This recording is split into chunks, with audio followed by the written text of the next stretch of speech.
This video is brought to you in part by TruTech Tools, quality tools, essential support. Alright guys, today we're working on a chiller.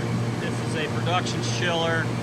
So what it does, it cools the water and it's used to cool down machines and stuff that basically makes plastic bins. So this one's got some different issues, don't know exactly what's causing it. So according to what I was reading inside here, and I've never worked on this machine ever before,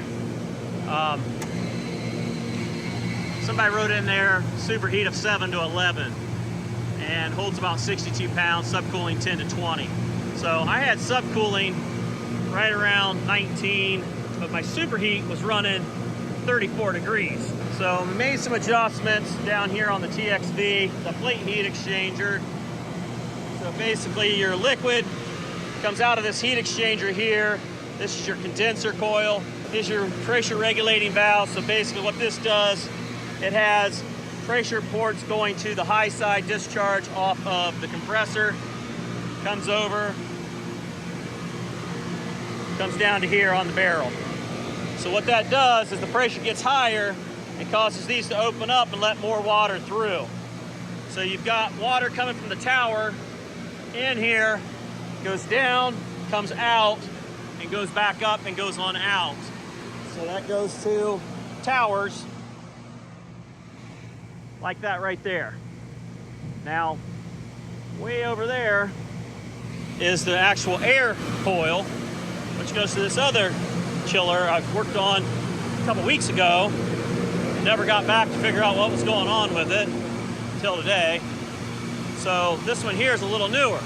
This one, a little fancier.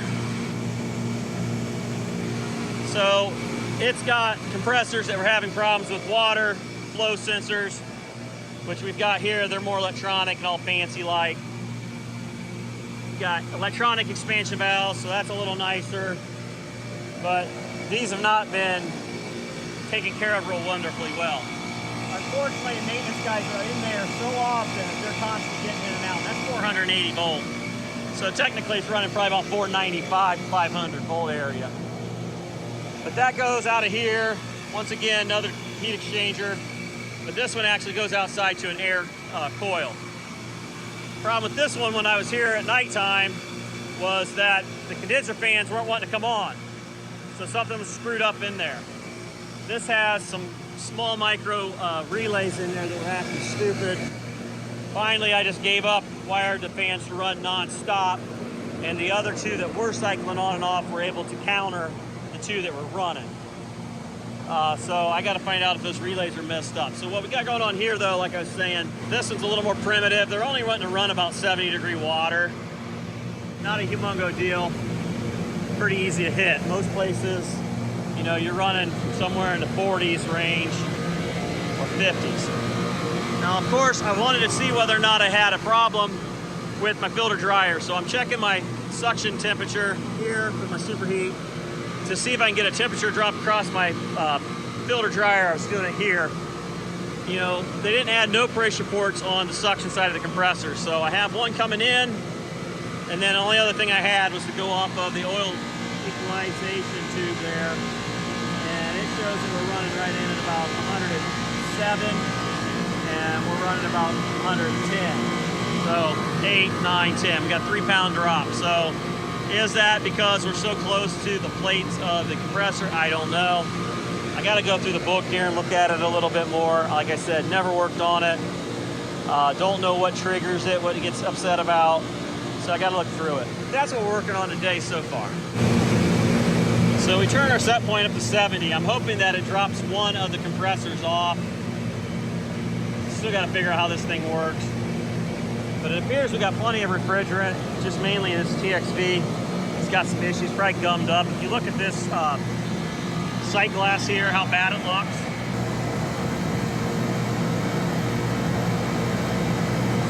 So if it's got that much crap in it, and then probably changing a compressor, which looks like it was changed back in 18.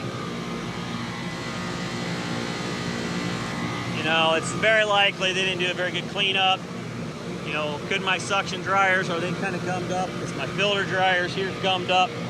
I mean, you've got coming out and then you got coming after.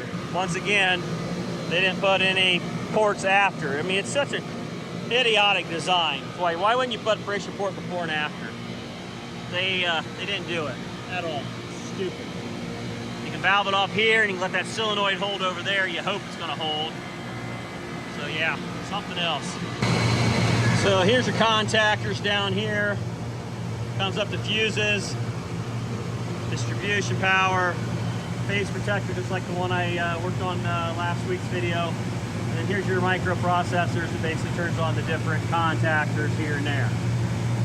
Step down transformer because you're working with 480 and you're dropping it down most likely to anywhere from 115. What it's doing is actually controlling these machines over there, which there's some little plastic BBs that go in through there. And it goes into that machine there and it injects that hot plastic into a mold, and that mold makes plastic barrels and stuff like that. Basically things like that. I ended up taking my section gauge off of here, putting it over there at 109, so 8, 9, we're right in about 2 pound drop. So like I said, I don't think we got a problem there. It seems like it's fairly accurate. I didn't get no oil out of it, which is kind of surprising, which is what that line's for, is to equalize the oil between the two compressors. So, I mean, I don't think we got a drop there. So it mainly sounds like we've got a TXV that's hanging up. I highly doubt it was left like that, but who knows? It's hard to say. I don't think we've ever messed with this one. The other 2 companies have been working on this stuff prior to us, so it's hard to say. Right now it's 7. I'm just about ready to hit set point. Still hasn't shut down one of the compressors yet though, which I don't know if they shut them down one at a time when they get close. It's kind of hard to say. All right, going through here, the water regulating valve I showed you at the back for the condensing pressure control, 100 to 105 degree saturated temperature. That's where it should be set. I think I had 115. And then down here, which I think is what was causing my issues, low pressure switch is set to cut out at 32 degrees and at 36, 37 degrees. Now that is saturated temperatures. Then if it happens 3 times in a row during a startup, the unit will lock out and have to be restarted with power down. That's basically what they were describing to me. I'll have to ask them if you had an L-P fault, L Pro, low pressure obviously. But low pressure set for 32, cut in, 36 out, 30 to 39. If low pressure condition exists for more than 5 seconds, compressor will stop on an LP. Being the fact that they're talking about degrees on a low pressure, it's pretty evident to me, and I could be wrong, but I'm pretty sure they're talking about saturated pressures. We were running a 25 degree saturated pressure. Looking through here, they're kind of ganky on their charge, basically just making sure the sight glass is full. How to clean their port, their heat exchanger here, something else I was checking.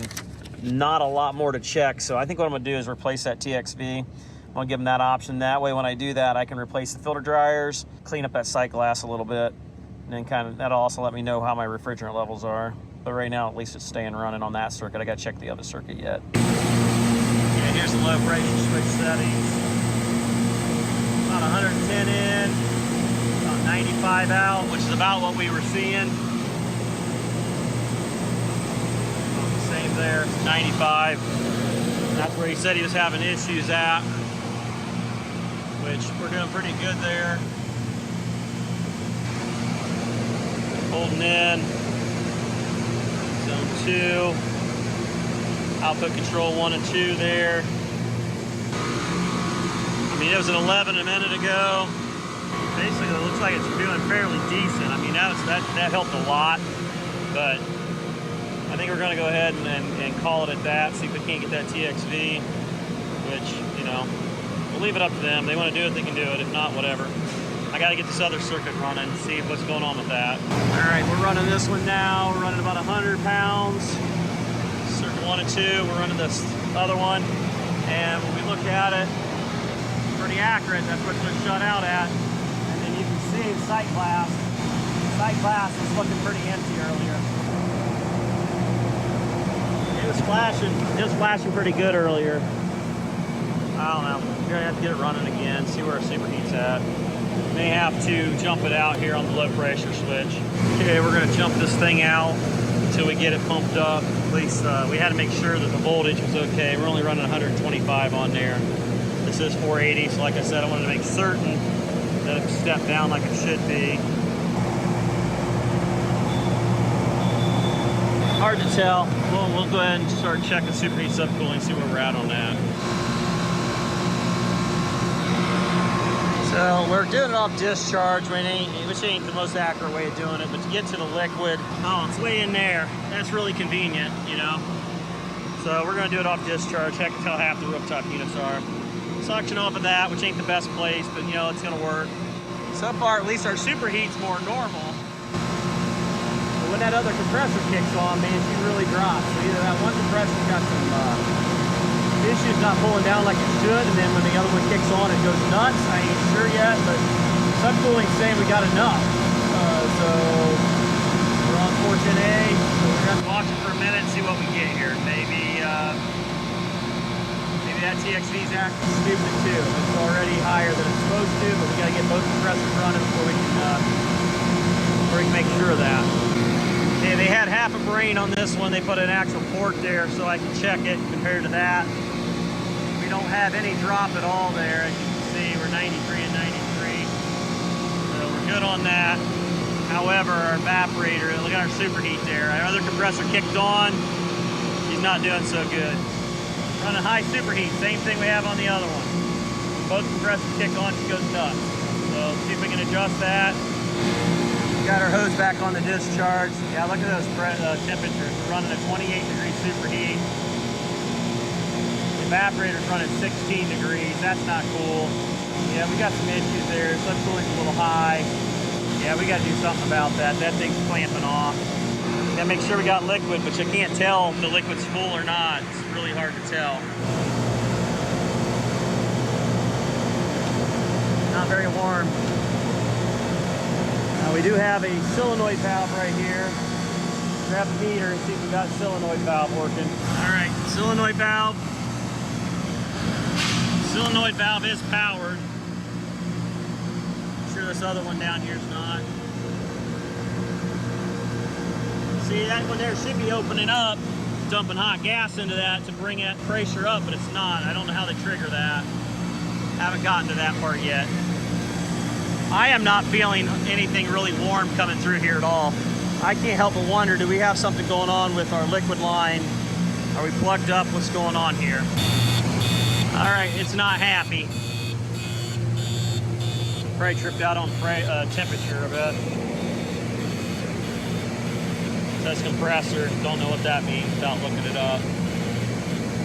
There we go, select brought it out of that. The first compressor up there says 18. That one says 16. This one shows 20, and that one back there shows 20. So it's lost both these compressors plus that one. You can tell this crap was never set up right. We're gonna check all of our valves, make sure they're all open.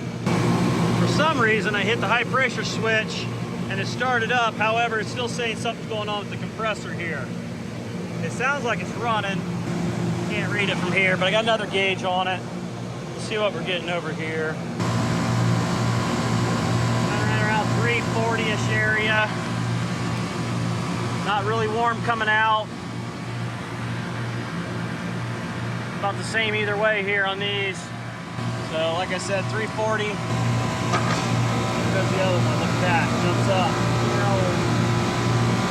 See what it does on the other one. Let's see what we got on the other gauge on the next one. Makes me wonder if we gotta open that up.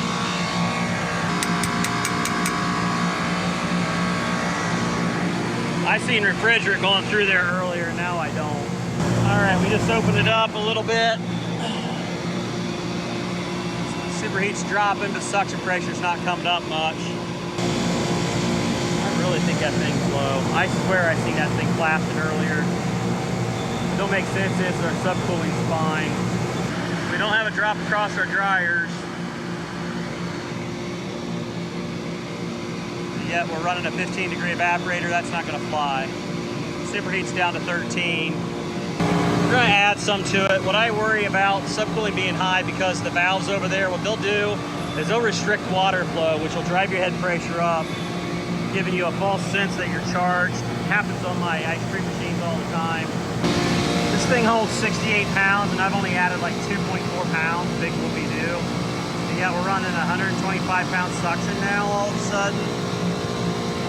And Superheat's, you know, not where I want it at.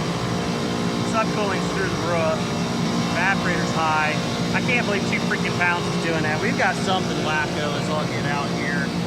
Not knowing how much refrigerant's in it, knowing that they've had a crap ton of people screwing with it. It's so hard to tell what's going on. It's always great inheriting somebody else's problems. Let's see if we can get it figured out though. We actually got warmth this time. Actually some warmth, that's surprising. All right, so we're running 129 there on our discharge temperature. I tried opening it up a little bit here on the valve. That's not really making much of a difference. I really want to just yank the charge and know exactly how much I've got in it. That would help a lot. I still got to work on this other one yet. Better than what it was. It almost makes when you yank out the 2 measly pounds I put in there. I don't see how 2 pounds put us in the happy spot. I got my pressure switch no longer jumped out. That pressure's jumping in there about 550 area. We're running 74 in and out. So you got 74 going out and 75 coming back. All right, we swapped our hoses to the actual liquid line because I want to pull some liquid out of it, blow it in the bottle, measure it back out. And we'll just measure it out there on that. Okay, so I did the same thing I did on the last one. I actually cranked the TXV in about 20 quarter turns, which ain't a lot, and back to back out, and now all of a sudden, here we go, it's starting to finally drop. And of course, the stem broke off. This TXV, the hard as it turns, I think it's gummed up too. I'd like to yank this one and do the same thing to it, replace filter dryers, know exactly how much refrigerant's in it. They said they've actually backwashed some of these plate heat exchangers. They've never done the condensers. The water here's garbage. You know, I've taken out the 2 pounds I put in and everything all of a sudden now is working right. It really seems like we've got an issue with the stupid TXV, just like we did on the other one. Now it's been running. Been running for a while now. Or 15 now. We went 11 to 7 according to what somebody else wrote. Pressure's back down to 450-ish. Subcooling's still a little high, but that's where I'm leaning with it. I really am. It's been running. It's dropped it down to 71 degrees already. It was 76 earlier.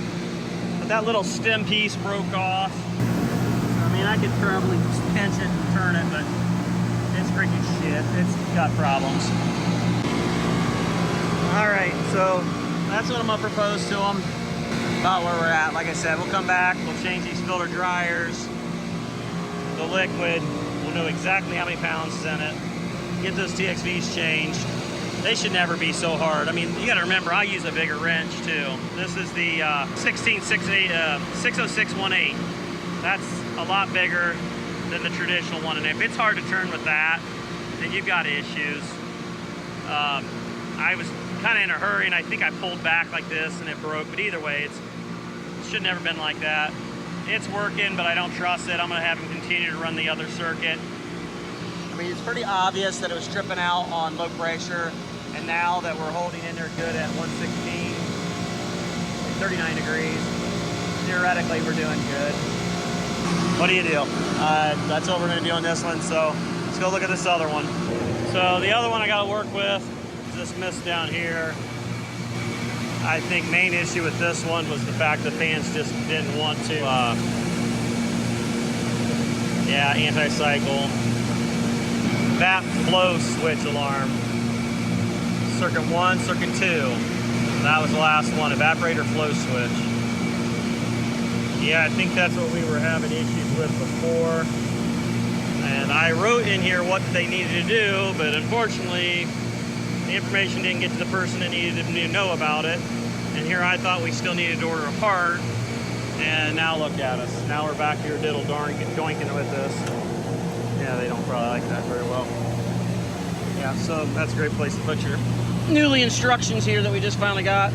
Yeah, luckily it's only 480 volts. I think it'd be probably smarter to put that over here, away from the electrical. Right there, circuit 2, condenser fans are wired to run hot. This is what I wrote.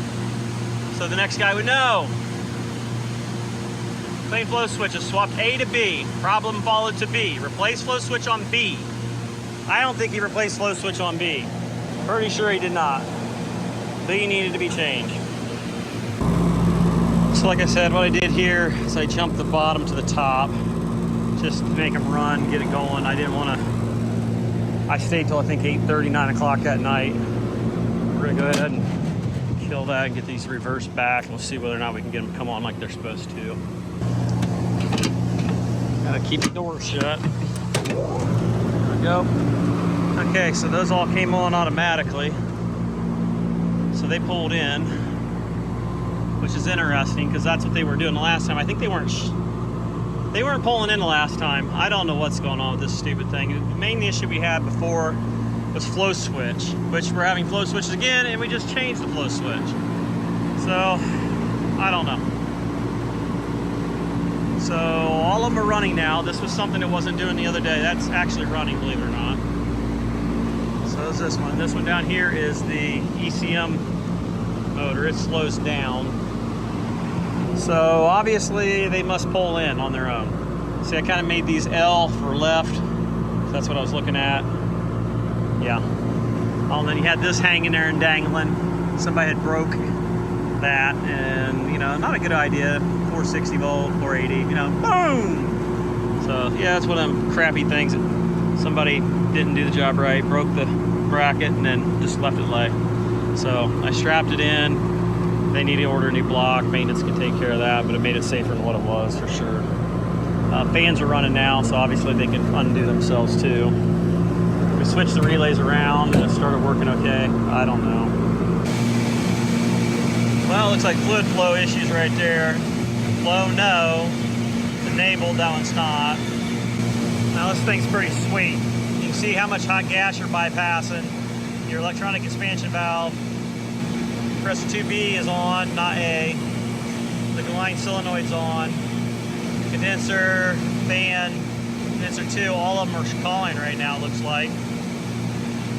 So yeah, that's kind of nice. This is your digital outputs that we're looking through. I'm pretty sure they all are on. These are other water tanks, so what they do is they'll put the cool, chilled water into tanks to give you a reserve. Yeah, it looks like they're running. Yeah. Looks like they're running to me. And that's what it's supposed to be calling for, so it tells us that's working. Kind of like at a loss right now. I don't know what to do if it's working, you know? That flow switch thing, I mean, what do you do? We're at pretty much set point. What's happening is we're coming to the end of the day and people aren't making anything right now. So there's not much of a load. So what I did is I ended up going in my input outputs, digital inputs, pressure inputs. So there's your, I mean, it's pretty slick. You got flow here, flows off there because it's not calling. I mean, why it's not is beyond me, because if you look at it, that's the flow switch, which is new. Is that line no good? I don't know. I mean, it's not that long of a line. Comes across and up to here. I mean, it could be a bad connection in here, I suppose. We could look at that. But like I said, when I did what I did on this here, I'll throw a screenshot back up. It basically showed that it was following this to the left to the right side. These are these cool looking relays they've got. So these are relays, believe it or not. And so when they energize, they got little LED lights down here. And these little wires here go back to this little mess we got going on here. At least now we've got a schematic to go off of, which I didn't have when I was here the last time. But I'm wondering, are we possibly pulling out on some of this? So I'm gonna see if I can find those wires and, you know, make sure, give it a tug and see if it's inside there. All right, I found the flow switch 01A. So it's kind of a pain in the butt. As you can see, it's up there at the top. I'm about number 2 and some of the others. So I'm kind of following it up there. I'm gonna see if they're tight and kind of go from there. Okay, so we got a couple wires here dealing link. I marked it. There's one F for flow, a 2, and a 4. So a 4 and a 2 are common wires, like positive and negatives. see how the twos are all up here. They're in their little group. And I can look right in there and I can see the wires are into that little pinch point. So it's fine. Everything's fine on it right now. Digital on and off. Analog is variable. That flow says off, but I don't know if that's because it's not calling. I'm not sure. Guess we can check voltage, see what we got on it, just curiosity, but yeah. I don't know what to do with it right this given moment. But you could have something wrong in that area right there. They're keeping up no problem with all the other ones. You got current sensing relays here. That obviously it has amp draw, it senses that. Responds back to the controller, which this is basically a Corel controller, a fancy one with some expansion ports. Pretty much program it to do whatever you want it to do. Followed a 610 up through here and boom, it's right there. Labeled it flow switch. You can see the wires are stripped right. And it's, you know, you see it all moving there.